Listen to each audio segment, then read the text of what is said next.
We are here with Jack Lee, and tell us what you did, Jack. I bubbled UK Nationals. I came 68th place with ABC Firion Punk Adventure. Let's get into it then. Fantastic. We'll start with the main deck, obviously.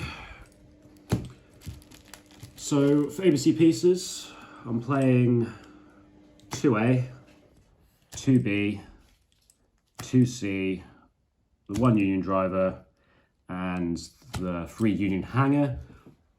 This is probably the perfect ratio. I wouldn't play any more or any less. I honestly think the worst cards in this deck is the pieces, because on their own they don't really generally do anything.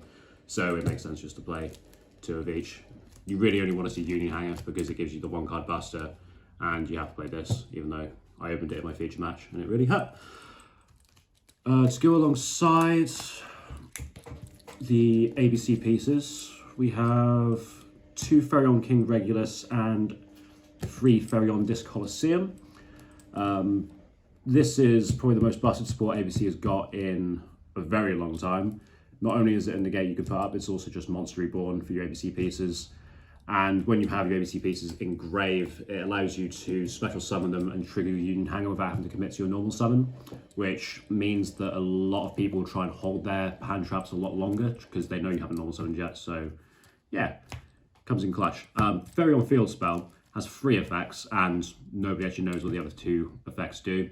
It's mad when you have like Journey on board with like the Disc Colosseum and you have like a piece attached to another piece.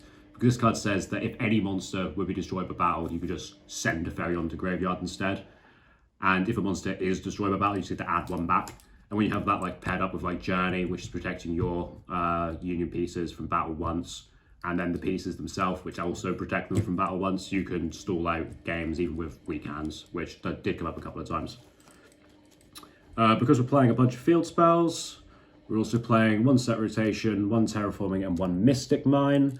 This was the best card in the deck the entire first day. I think I won 5 games with Mystic Mine alone. Like, it's just absolutely cracked. Like, I played against 5 of the Punk Brave combo deck, and my round 9 opponent who didn't turn up was also going to be playing the Punk deck. And they have 1 main deck out, it's Draco back, and they do their combo.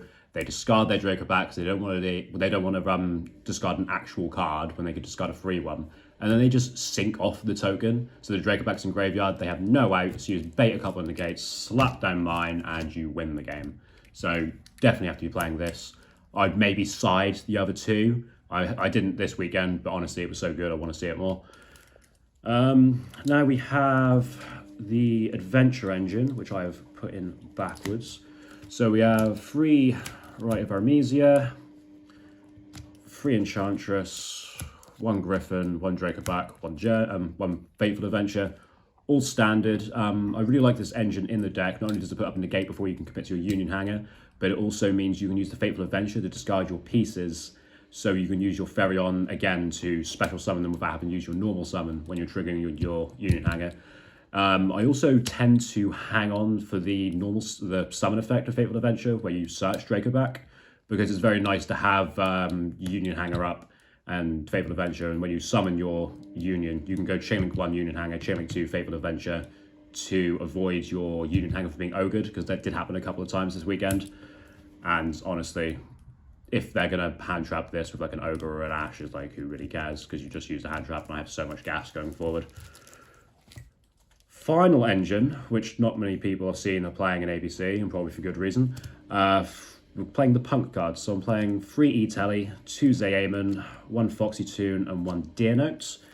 It's a very small engine, but I really like it. I mean, being able to use Emergency Teleport as just like a 1 card's Scythe Lock is really, really good. And also being able to just summon tuners from your deck to sync with the ABC pieces, or link off with the ABC pieces to be able to get their effects without having to rely completely on Union Hanger is actually really good. Like, being able to use a Zayaman off an E-Telly with a B gets you to like Buster and like an FA Dawn Dragster, which is normally good enough, even if like you don't open Union Hanger, which is really nice.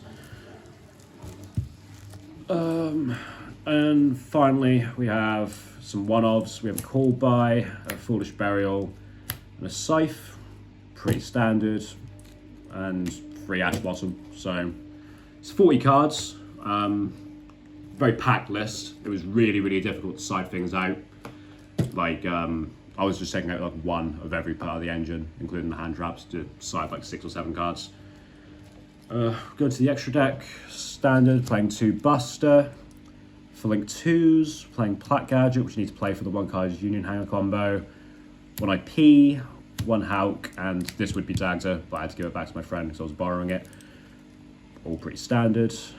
For higher links, we're playing 1 Unicorn. Need to play it for the access code Buster OTK. Access code, which goes with that OTK, and Appaloosa, which we make off the IP. Like, honest, if you resolve the tribute effect of Buster and then chain it off with IP to make an Appaloosa, you literally can't lose. Because even if they crack your board, you've got like 17 million cards in hand, and you're definitely killing them next turn. The rest of the cards are synchros, so we're playing TG Wonder Magician, Dawn Dragster, Shooting Riser Dragon, Chaos Ruler, Psychic End Punisher, and Baron de Floor. Every time I made Baron, I lost. I don't know why. I just did. TG Wonder Magician, obviously, for the Hulk combos. Dawn Dragster won me my final game of my winner map because this card does piercing, and I was I had mine up, and this centerpiece or does whatever. And I never made Chaos Ruler, so yeah. I don't think there's anything I'd really change in the extra deck other than maybe the Chaos Ruler, but I can see it coming up in the future, so maybe I'll just keep it in there. Yeet. Then for the side deck, I'm playing 3-Dimensional Barrier. It's good against the 2 best decks in the format, or the 3 best decks in the format. So literally you have to play it, and if you see it, it's basically a win card because you definitely can OTK on the crackback. 3 anti-spell. I'm really bad with this card. I lost my round 7 match because I forgot to set my spells after resolving anti-spell fragrance. So that hurt. Playing 3 Droplet and 3 Evenly, just board breaking cards. I've saw the combination of this a couple of times, which was absolutely cracked.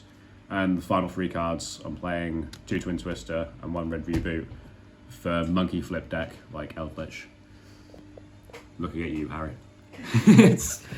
Yeah, overall I thought the deck performed really well. Would you change anything about the main deck, side deck, or extra deck aside the Chaos Ruler? Would you change anything else? Honestly, I don't like playing the Ash Blossoms in the main. I felt like when I opened them going first, they weren't that good, and they ended up just being discard fodder. I kind of like the idea of just playing with no hand traps and just maybe playing the droplets in the main, or maybe playing more extenders or something like that. But I don't know, I'm bad, so what do I know? One more thing, I need to give a shout out to my housemate Chris Blower, because the only cards I actually own of the 70 cards I played were like these ones, and the rest of them were very pretty, and I can't afford pretty cards. So, thank you, Blower.